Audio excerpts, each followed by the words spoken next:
Hello friends, welcome to my channel. ఈరోజు recipe వచ్చేసి salted butter అండి.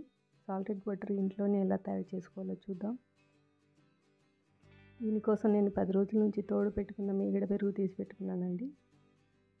ఈ మీగడ పెరుగు, ఐస్ క్యూబ్స్, ఇంకా కూల్ వాటర్ తీసుకోండి. కూల్ వాటర్ ఉంటే చాలు. ఇది మీకు గ్రైండ్ చేయడం రాకుంటే నా ఛానల్లో ఒక వీడియో ఉంది హోమ్ మేడ్కి, అది చూడండి. ఇదేం లేదండి, ఐస్ క్యూబ్స్ వేసి కూల్ వాటర్ వేసి గ్రైండ్ చేయండి ఒక 2 నిమిషాలు. కొద్దిగా పసుపు, ఒక స్పూను సాల్ట్ వేసి గ్రైండ్ చేసుకోండి. కలర్గా వస్తుంది బటరు, ఇలా కలర్ వస్తుంది. ఇప్పుడు దీన్ని ఐస్ వాటర్ పోసుకొని ఒక బౌల్లో వెన్న ముద్దలు తయారు చేసుకుందామండి. ఇలా తయారు చేసుకున్న వెన్న ముద్దల్ని ఐస్ వాటర్లో వేసేసి పెట్టుకుందామండి.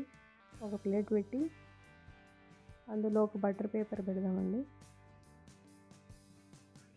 బటర్ పేపర్ పెట్టి ఇలా 2 ముద్దలు పెట్టేద్దామండి, అన్న ముద్దలు. దీన్ని స్క్వేర్ షేప్లో ఒత్తి బాగా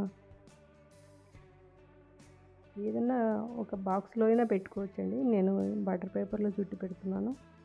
అయితే చిన్న బాక్స్ ఉంటే బాక్స్లో పెట్టేసుకోవచ్చు.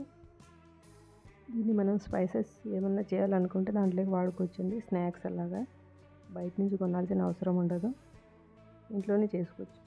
ఇలా చుట్టేసి జాగ్రత్తగా డీప్ ఫ్రిడ్జ్లో పెట్టుకుంటే ఎన్ని రోజులైనా ఉంటుందండి. 1 ఇయర్ వరకు మనం వాడుకోవచ్చు దీన్ని. ఇలా జాగ్రత్తగా చుట్టి పెట్టుకోండి.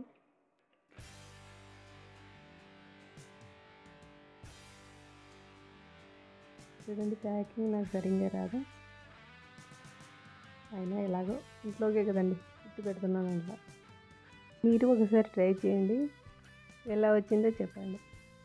వీడియో నచ్చితే ఛానల్ సబ్స్క్రైబ్ చేయండి, నోటిఫికేషన్ బెల్ ఆన్ చేసి లైక్ చేయండి, షేర్ చేయండి. Thank you for watching video.